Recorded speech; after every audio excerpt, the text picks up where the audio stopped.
If the US administration is sincere about its decision to de-link itself from Israel as far as the Ansarallah and the war on Yemen is concerned, this is a historical event, because it would be the first time in history, or at least since the Israeli occupation of the West Bank, East Jerusalem and Gaza, that the United States takes a position where it sees itself as a separate political entity and does not align itself with Israel's ridiculous goals in the region.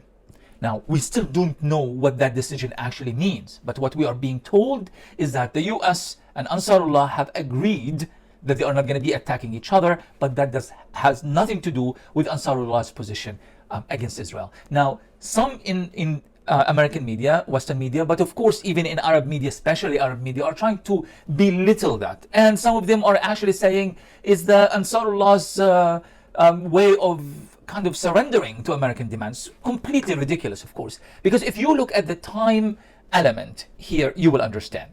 Israel launched its genocide on Gaza on October 7, 2023. Few days later, Yemen stepped in. Ansarullah began sending drones and later rockets towards Israel and targeting Israeli ships in the Red Sea and Bab el-Mandeb in particular, saying that we are doing this in order for Israel to stop its genocide on the Palestinians because no one else is doing anything about it. And in fact, for the last 570 days plus, nobody did anything about it aside from Hezbollah in Lebanon, Ansarullah in Yemen, and other non-state actors in the Middle East.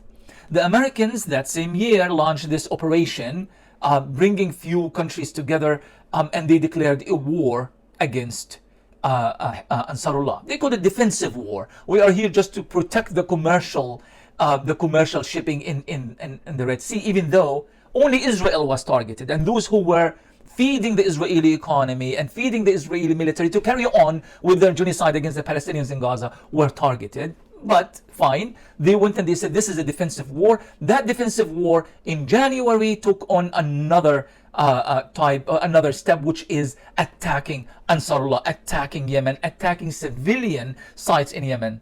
And that continued all the way until May. At the end, the Americans realized that there is no point of doing so, that this is another forever war similar to their wars in Iraq, but particularly Afghanistan, and before in Vietnam, in which you know that under no circumstance will the enemy surrender. You know that. So it becomes a war for the sake of war. A war because you lack the political courage to take responsibility for stopping that war. Well, Trump had just decided to stop the war. Again, we're really not sure if he is sincere, if the decision is going to be shifted. Remember, the Americans reneged many times on their agreements, and I'm not talking about reneging on hundreds of treaties with the Native Americans. I'm talking about reneging on the nuclear pact with Iran, the nuclear deal rather with Iran 2015. It was Trump who reneged on that. Israel reneged on the ceasefire with the Palestinians that was signed in January, and the Americans supported them in doing so. So the Americans could in fact renege on this as well. But we are just saying that if they do not, and the war on Yemen, at least the American component of that war, stops, two fundamental things here would be worth thinking about and reflecting upon. Number one, it's the first time in many, many years in which an Arab political entity managed to impose its will on Washington. That's number one. And number two, it is the first time in many, many years in which the Americans de-link themselves politically, militarily, and possibly strategically from Israel. If this becomes a trend, then it's going to get very, very interesting. No wonder why Israel says it is shocked by the decision of Mr. Trump. Let's wait and see. Thanks for listening.